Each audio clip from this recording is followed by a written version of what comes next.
And we're back. This is Third Coast Radio. I'm your host, Kamikaze the Kingmaker. I'm in here with the cool kids, Dreon Santana, House of Mars. You see yes, it? Kayla Renee has joined us this week. She is gracing us with her presence. Nuggets is back. Back from being off on assignment, as they call it in the media world. She is back. But, of course, as promised, at the top of the show, we've already played them, in previous episodes of Third Coast Radio. But we've got Kicking in the studio. Yeah. What's up? Pow! Hello. I sometimes want to put Kicking Band on the end of it, but it's really just Kicking, right? Correct. Okay. So band is just kind of like letting people know that it's a... I think it was a social media thing. Yeah. Okay, cool. So nobody else has the name Kicking, though, actually. So if you put in Kicking, it's going to be all I the hope way up so. top. Yeah. Fantastic. All right, so we're going to get right into it, man. Of course, thank y'all for joining us. Thank y'all for being here. Let's talk about Kicking a little bit. I want you to introduce yourselves. Now, you guys are representing the band. Of course, all of the band members not with us today, but you were the proxy yes. that was sent to represent Kicking tonight. So introduce yourselves to the Third Coast listening audience. Sure. I'm Lacey Ellenwood. I play bass and begrudgingly do some background vocals from time to time. My name is JD. I play guitar and don't have to worry about background vocals at all. So not begrudgingly at all on your part. It's like zero your part. So tell everybody where you guys are from and just kind of give a little history on Kicking, how you guys got together, how long y'all started, and how long it's been since y'all started recording music, all of the good stuff. These are the preliminary questions. Sure. Why don't you go ahead and kind of give the starting background story of the band? Sure. Well, so Kicking has been a band in, I guess, 2017, 2018. We've been a band for about 6 years, really in the incarnation that we're in now.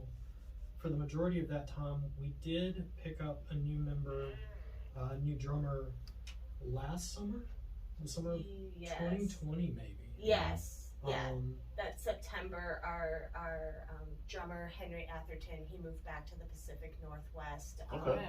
And so we were tasked with finding a new drummer, and I'm sure you guys are all aware of finding a drummer in this town It's very difficult. Yes, it is. It's very, very difficult. The drummers are always the first to go, it seems like. Yeah. They So always leave. our singer Bobby and I actually started the band with some friends, and pretty quickly they departed. That was our original drummer and bassist. I don't really like to use that term original because our original drummer and bassist, our original bassist is sitting right next to me. Right.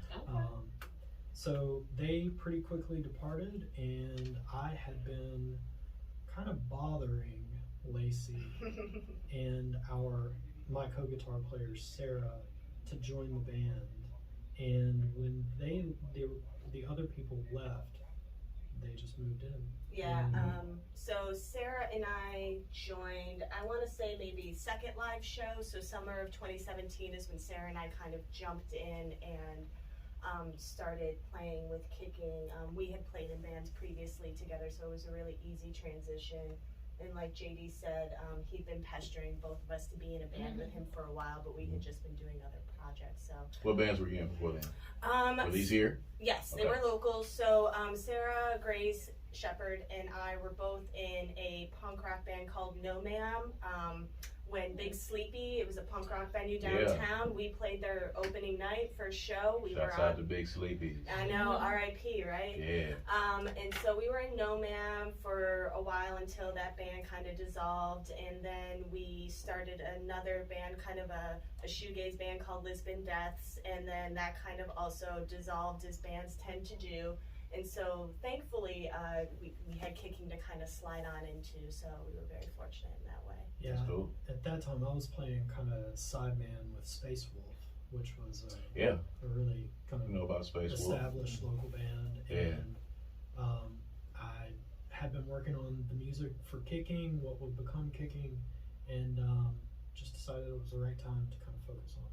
We all have very similar musical interests, artistic interests, kind of we're all ready to move in the same direction with a band, so it was a good time. So talk about some of those influences then real quick. You know, who would you say that you guys pattern your sound after, or who are some of the influences of the kicking sound? I would say we are all children of kind of punk rock and post-punk. We all grew up in punk bands. As Lacey was saying, you know, she was in a bit, kind of a punk band with Sarah Grace. I've been playing music since I was 16 years old in bands. In bars. Yeah. In bars, you know, much too young to be in those places. But we all kind of grew, and we're also kind of children of the 90s, I guess. Yeah. So we were really influenced by the alternative, grunge, and kind of shoegaze post-punk scenes that were happening in the late 80s, early 90s. And it was just a good time to start bringing those influences in and being in a band that we just felt, you know, we wanted to write music and play music that we identified with. Right. Not that we didn't identify with punk rock, but you know, there's You got to develop your own sound. yeah. That's what we were working towards, and it was becoming a more developed kind of sound.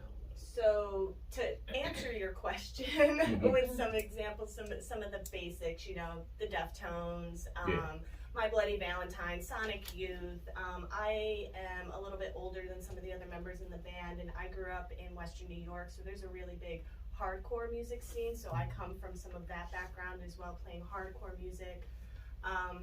So I'm into bands like L7, Lunatics, things that are a little, maybe a little more distorted, a little metal, but yeah, that whole grunge thing, that whole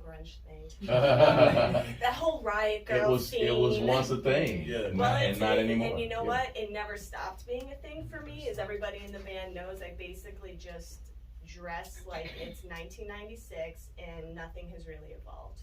So Western New York, that was, I mean, Buffalo, Rochester, Buffalo. Yeah. So bands like Every Time I Die, Madball, Alexis on Fire, those kind of bands came through town all the time. And then Buffalo has a really deep late 70s, 80s punk scene as well, with bands that used to play at the Continental, which was a goth dance bar that I used to fake my ID to get into and see shows and stuff like that. It was definitely a bar downstairs, and then when you went upstairs, it was like disco lights and goth music, and I'm still friends with a lot of those goth DJs. It's very funny. Buffalo is very much a small town like Jackson. It is Buffalo, the birthplace of Rick James, as a matter of fact. Yeah.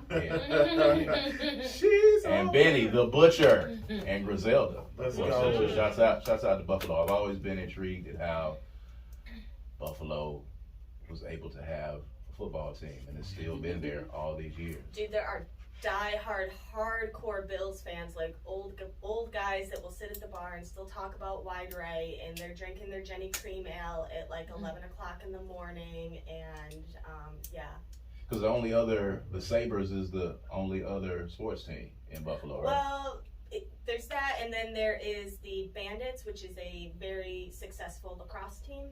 Okay. Well, we're talking about the not shout out the major, lacrosse like the team. football, you know, Yes. NBA, NFL, Yes. NHL, but shouts out to Buffalo. Great hip hop There's no scene there doubt. too in Buffalo. It is, exactly, it is. All right, Man, man. I learned so much about Buffalo. We could have a whole show Like I've on it. never even heard of a gothic dance, like underground disco type thing. I kind of want to see what that looks like. Maybe one day. There are plenty of them in New Orleans. There are plenty of them in New actually Orleans, played yeah. a few of those Oh, places. wow. I Okay. didn't know that. We've got some Okay. New Orleans stories. Did I'll not tell know you that. I think everybody does. We'll talk about those off. So being together for 6 years, from the first show that y'all did to now, what are some of the things that y'all learned from the first live show to your most recent live show? Because you know it takes a while to mend together and make that sound happen. Sure. I would say, not to kind of dodge your question, but all of us have been playing music before this band pretty regularly. So none of us were coming in with kind of, cold feet. We knew how booking shows worked. We knew how playing shows worked. We knew how to just be professional we've always prided ourselves on, no matter some of the shenanigans we get into, we're pretty professional. You know, we like to work with other people from around the South, from around the country, and especially people in Jackson, and take care of them. So it wasn't like it was us trying to figure things out. We kind of knew how that side of things worked. For us, it was being comfortable in our own sound. And that just takes practice. That's just being in the same room with each other, playing the songs, working together, writing together, and just being comfortable on stage with each other. And we're really lucky that all of us, you know, none of us are green in that way. We're pretty used to playing with each other. Yeah, maybe navigating the social media aspect from the start of when the band, and then now, and as it continues to be an evolution. Yes, I was about to say evolving. Yeah. It's always evolving. All right, so coming from a small city like Buffalo and then moving here to Jackson, where, you know, the rock band scene may not be, you know, as popular as other areas, how do you think that you could grow the audience here? I mean, the people are here, and if you keep hammering at it, they will come. And if you make those connections with people that maybe you wouldn't automatically think, oh, let's be on a bill together, let's do a show together. That's how you create new fans, is like playing with different kinds of artists and being willing to take kind of an interdisciplinary approach and not be so locked into, we're only gonna play with bands that have massive stacks of amps and 10 zillion guitar pedals. You know, it's being willing to play with different people and being influenced by other people. I think that's how you really evolve and grow a scene anywhere. Yeah. You know, growing up in Jackson, that was always the issue, I guess. Issue is the wrong word, but if you hold out to try and put a show together of only bands that sound similar, you'll never play a show. Oh, absolutely. You'll never get together. That's for sure. And so it's never been, because I grew up in Jackson, and like I said, I've been playing in town for a long time. It's never been about a homogenized scene of only rock bands or only punk bands or only hardcore bands. You know, we love shows where we get to kind of stretch our legs and play with all kinds of bands, all kinds of artists. You know, we've played with dance bands to heavy, like real heavy metal bands. We've been on shows with hip hop artists. We've been on shows with country artists. We've been on shows with, you know, acoustic singer-songwriters. We love all of that stuff. If you hold off and if you tell yourself you're only going to play gigs with other bands that sound like you, for one, those gigs are boring for people to attend. And then, you know, you'll wait forever, especially in a place like Jackson. The people are here, but you have to be more inclusive. Absolutely. 100%. So a lot of times with like bands or like groups, you know, you guys been together for like 6 years, so kudos to that, because a lot of times there are bands or groups that don't last long, you know. And I know you talk about chemistry and like being comfortable around one another. How important is that, you know, when it comes with being a part of a band or working with different personalities and, you know, different ideas? Sometimes they don't come together as one. So how do you guys work around that as a group? Being in a band is like being in a relationship. It's an old saying, but it is kind of true. You have to set your ego aside, and just to be a successful musician, you have to set your ego aside. No one is ever going to just be the sole creative driver of a musical project, or really any artistic project. There are always going to be collaborators, and you have to be open and willing to let those people work with you and to work with them and to make the best thing that you can possibly make. We also have a foundation of friendship that started before Kiki even became a band. JD and Bobby have known each other since high school. We went to high school together. Sarah Grace, I've known her for a decade. I've known Lacey for almost a decade now. I've Almost been a living in decade. Jackson. Mhm. Yeah, we had a foundation of friendship. That was the reason that I kind of bugged them to be in a band. I learned a long time ago that I personally don't enjoy being in bands or being in projects with people that I'm not friends with. I don't mind it. It's fun to jam with strangers and people that you kind of just met, or to try and build that foundation, build that relationship. But if you're not willing to sit in a van for 8.5 Oh, man, hours tell me about it. with a flat tire on the side of the Mhm, road someplace, like, I mean, you know, it's not gonna last if you can't It's- ride with people who do Yeah, that it's kind not of gonna stuff. last. Yeah. So describe the songwriting process. I mean, y'all got a lot of different personalities. Y'all have a multi-gender band, men and women. So describe the songwriting process when Kicking gets together to write a song. How does that usually go, or does it go differently each time? I'll just go ahead and say Bobby, our singer, she writes all of the lyrics for the band. That's what she does. There really isn't a collaboration when it comes to the lyrical side of things. Mhm. That's Bobby's forte, and I think that's what makes us kind of unique. Is her voice as a lyricist and as a vocalist. Mhm. But the music. The music, Lacey or I usually have a musical idea, a riff or a melody, a guitar part, a bass part, and then we will kind of work with the other members of the band. Our drummer Lexi and Sarah Grace, they are absolutely necessary for building songs, whether it be, just kind of giving input on how many times to play a part, maybe a key change, maybe Tempo. a tempo, slow it down, speed it up, it doesn't sound right, that tempo, like work on it, and it's just a collaborative process of we come with this idea and then we expand upon it together. Like Lacey was saying, Bobby writes the lyrics and that can inform the songwriting. It can change how long a part is, Yeah. it can change if there's a key change in a part. That's kind of that's our writing process. Cool.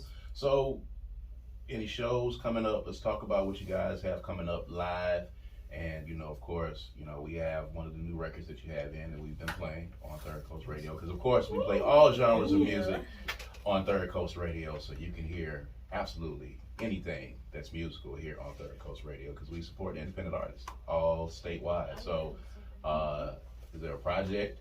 Is there some new shows coming up? Talk about what you guys have coming up in the near future. Sure. So this airs Saturday, right? So Yeah. we will actually be in the studio working on 2 songs at Malaco Studio, very historical studio, working with our homeboy Kent Brew. Shout out to Kent. Shout out Kent Brew. And Malaco Studio for always, putting up with our shenanigans. So we'll be working on that. No date about when it's going to be released. And then as far as live shows, we've got. We will be playing November 4th in Hattiesburg, and then here in Jackson on November 5th with some friends. Those are the only 2 shows we have on the books for the rest of this year. The next things we'll be playing are once this release, once this thing that we're about to record is released, we'll start supporting it. All right, so if anybody wants to get in touch with you guys, give them all of the social media handles or booking you guys. This is your chance. Give them all of the contact information right here. How can Sure. they find So you? hit us up on Instagram at Kicking Band. It's the same on Facebook if you're still on that dinosaur. We're not on the TikTok. If that can indicate how old I am. And then you can also find us on Bandcamp. At our record label Candlepin from up in Boston. We're on all the streaming platforms, so Spotify, YouTube, Bandcamp, wherever you listen to music, you can listen to Kicking music. We have videos on YouTube. You can Go stream that EP. Go stream Goodbye Party. It's a There you go. banger. And if you can, make sure you go to Bandcamp, because I'm pretty sure all the artists prefer you to go to Bandcamp because they get paid for that directly, much more than they do on People streaming get services. paid? Yeah. Yeah. And you can actually order physical copies Yeah. through Candlepin Records. Mm-hmm. They have their website, Candlepin Records, or their Bandcamp. You can order physical copies of our music through them. And then if anybody in the EU or Germany or European Union, you can find us through Summer Darling Tapes. And I think there's still a couple of copies left in. They heard you. Harness They heard you Records. over there. They heard you fine. They know it. They'll hear you. Mhm. They'll know it. Ladies and gentlemen, it is kicking in the Thanks studio. for having You guys stick with us, man. We got a lot more music on the way. This is Third Coast Radio. We'll be right back.